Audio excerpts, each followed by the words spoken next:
সুপ্রভাত বন্ধুরা, কেমন আছো? আশা করি খুব ভালো আছো আর আমিও ভালো আছি।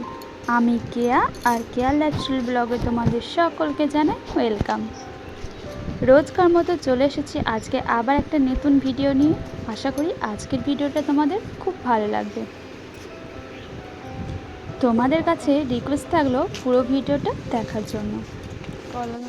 আর এখন ঘড়ির কাঁটায় বাজে ঠিক সকাল 8:30। তো এখন থেকে আমার ভিডিওটা স্টার্ট করলাম। আর এদিকে দেখি মা ঠাকুমা চলে এসেছে শাক তুলতে। বাড়ির পাশে একটা জায়গা আছে, ওখানে কিছু শাক সবজি এটা সেটা লাগানো আছে, তো সেখান থেকে শাক তুলতে এসছে। আর আমি সেই সুযোগে চলে এলাম, তোমাদেরকে দেখাবো এই জায়গাটা। ওই জন্য আগের দিন তোমাদেরকে বলেছিলাম ঠাম্মা লাগিয়েছে কিছু শাক সবজি, তো সেগুলো চলো আজকে তোমাদের দেখাই। এই যে দেখো, এখানে একটা কুমড়ো গাছ রয়েছে, ঝিঙে গাছ রয়েছে, এ দেখো লঙ্কা গাছ, ঢেঁড়স গাছ, উচ্ছে গাছ, অনেক কিছুই রয়েছে, একটা দুটো করে সবই আছে গাছ মোটামুটি। লঙ্কা গাছটা দেখলাম অনেকগুলো ফুল এসছে, সাদা সাদা ফুলগুলো দেখতে বেশ ভালো লাগছিল। তো এবার লঙ্কা আসবে, এখনো পর্যন্ত আসেনি লঙ্কা। আর এদিকে দেখো পেয়ারা গাছে কিন্তু এক গাছ পেয়ারা আসছে, আর পেয়ারাগুলো নিচেই টপ টপ করে পড়ছে একদম। সেই কি বলবো, এত আওয়াজ হচ্ছে মনে হচ্ছে কি পড়ছে। গাছটা তো অনেক তো লম্বা, ওই জন্য বেশ আওয়াজ হয়ে পড়ছে। আর এখানে দেখো আরেকটা রয়েছে পেয়ারা গাছ, এটা এই ধরেছে কেবল।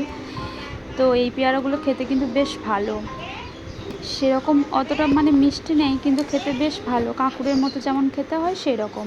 আর ওই দিকের গাছটা, যে বড় গাছটা দেখলে, সেই গাছের পেয়ারাটা খুব মিষ্টি, কিন্তু ওটা ভীষণ পোকা হয়। তো মিষ্টি বলেই পোকা হয়, আর ওই যে আপনা আপনিই পড়ে, ওটা অনেকটা বড় গাছ না, তো পাড়া হয় না সব সময়।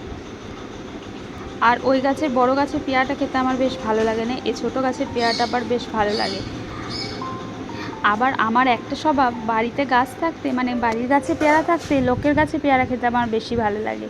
তো একটা কাকিমা আছে, ওদের গাছে পেয়ারা খেতে আমার বেশ ভালো লাগে। আমাদের গাছে আমি আজ পর্যন্ত একটাও কামড়িয়ে দেখিনি যে কেমন খেতে, পরে টুপটাপ করে, কিন্তু ওই যে ছাগলে খায়, আমি এখনও পর্যন্ত খাইনি। তো এই যে ছোটো গাছটা যখন হবে, সেদিন হয়েছিল মানে পেকেছিল দুটো, তো খেয়েছিলাম, বেশ ভালো লাগে। তো এই ছোটো গাছটা দেখলে ওটা বেশি বয়স নয়, ওই 2-3 বছর হবে, মানে যে বছর থেকে লাগিয়েছে সে বছর থেকেই মানে পেয়ারাগুলো ধরে। সে গ্রাম দিয়ে বিক্রি করতে আসে না, সেগুলো অনেকগুলো গাছ টাছ নিয়ে তাদের কাছে নেওয়া হয়েছিল।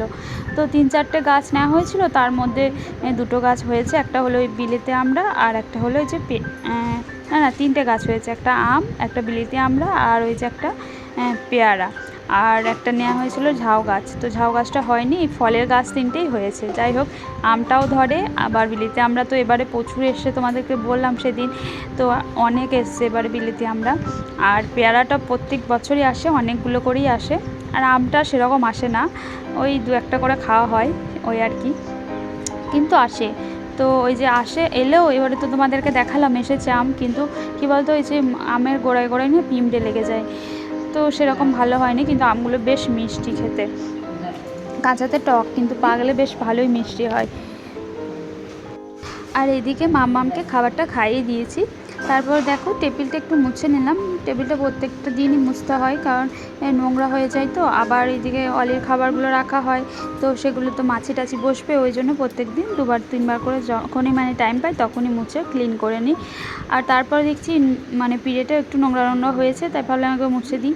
তো মা সেই সকালে মুছেছে একবার, তো আমি আর একবার মুছে দিলাম, নোংরা হয়ে গেছিলো। আসলে সবাই যায় আসে, তো ওই জন্য একটু বেশি নোংরা হয় পিড়েটা, ওই জন্য যখন টাইম পাই মুছে নিই। তারপরে রান্না করার পরও একবার মুছে নিই। তো এই যতই মুছি না কেন, নোংরা সে হয়েই যাবে, যেহেতু গ্রামে বাড়ি, তো মাটি কাদা ধুলোবালি তো থাকবেই, তো সেই পায়ে সবাই আসে আর নোংরা হয়ে যায়। আর আমি তো ঝাঁট দিয়ে মরে যাই, মানে কতবার যে পিড়েটা ঝাঁট দিতে হয়, পিড়ে ঘরগুলো, তার কোনো ঠিক ঠিকানা নেই। মানে সকাল থেকে 4-5বার হয়ে যায়, তারপর আবার রান্না করার পর একবার ঝাঁট দিয়ে মুছে নিই। আর একদম সকালে তো মা মুছে নেয়, না হলে সেই একজন আছে বন্ধুমা, সে আসে, সে প্রত্যেক দিন হয়তো টাইম পায় না, তারও অন্য কাজ আছে, তো ওই জন্য সে যদি যেদিন টাইম পায় সেদিন মুছে নেয়। তো তারপরে এই যে আমি আর মুছে নিই যখন টাইম হয়ে যায়। আর এদিকে ঘর মুছতে মুছতে দেখি বাবা দুধটা দিয়ে গেল, আর সকাল হতেই মনে হয় চাটা কখন খাবো।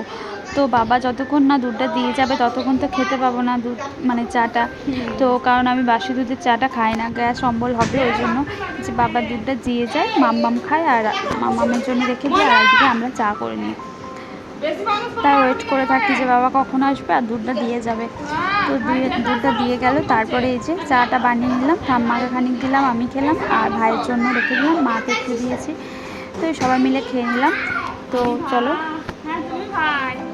আর চা খাচ্ছি আর এদিকে সবাই মিলে বসে বসে গল্প করছি। আর এদিকে তো প্রত্যেকটা দিনই বৃষ্টি হচ্ছে। এখন বৃষ্টি হওয়ার টাইম কখন জানো তো? সেই দুপুরবেলা একদম খেয়ে দিয়ে নেবো, তারপরে যেই শুতে যাব, প্রত্যেকটা দিন ওই টাইমেই এখন বৃষ্টি হচ্ছে। তো বেশ ভালোই হচ্ছে, সবারই কাজ টাজ হয়ে যাচ্ছে, খাওয়া দাওয়া হয়ে যাচ্ছে, তারপর বৃষ্টি পড়ছে। চাটা খেয়ে বাকি যা কাজ ছিল সেগুলো সেরে ফেললাম।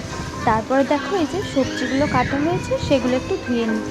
তো সবজিগুলো এই যে আজকে শাক হবে, সে তখন দেখলে তো সকালবেলাতে ঠাম্মি আর মা শাক তুলতে গেছিলো। তো সেই শাক, অনেক রকম শাক একসাথে তুলেছে। তো ওই শাকগুলো মানে পাঁচ মিশালি শাক যেগুলো হয়, মানে সবগুলোই তুলেছে। তো তেল শাক হবে ওটা। তো ওইগুলো ধুয়ে নিচ্ছি ভালো করে।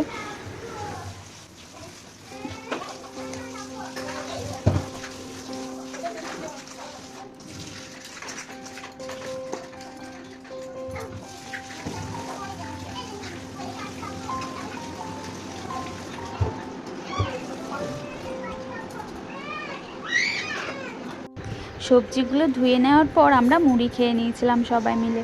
তারপর দেখো ওপর চলে এলাম। তারপরে এই যে ওপরটা একটু ঝাঁট দেবো, তারপরে বিছানাটা একটু পরিষ্কার করে নিই। এই যে এখনই পরিষ্কার করে যাচ্ছি, একটু পর মানে দুপুরবেলায় যখন শুতে আসবো তখন আবার দেখতে হবে যে পিঁপড়েতে বাসা বেঁধেছে কিনা। মানে বিছানার মধ্যে মনে 100টা 50টা করে এক এক জায়গায় পিঁপড়ে বসে থাকে। মানে পিঁপড়ে যে কী পায় কিছু বুঝতে পারি না, এত মানে বিছানাতে পিঁপড়ের সাইডগুলো, দেওয়ালে ওই যে জানলার পাশগুলোতে দেওয়াল দিয়ে লম্বা করে লাইন ধরেছে, কোথায় যায় কে জানে, ভগবানই জানে। তো এত পিঁপড়ে উৎপাত, সত্যি মানে সব সময় দেখছি পিঁপড়েই কামড়াচ্ছে। তারপরে তো ওই লক্ষণগণ্ডিগুলো দেওয়া থাকে সব সময়। তারপরে ওইগুলো তো বেশি দিন আবার থেকে না, ওই 2-3 দিন পর আবার দিতে হয়, নাহলে আবার সেই জায়গাটায় ওই যেদিন দেবে সেই দুদিন হয়তো একটু পিঁপড়ের উৎপাত একটু কম হবে, তারপরে আমার যেমনকার তেমন।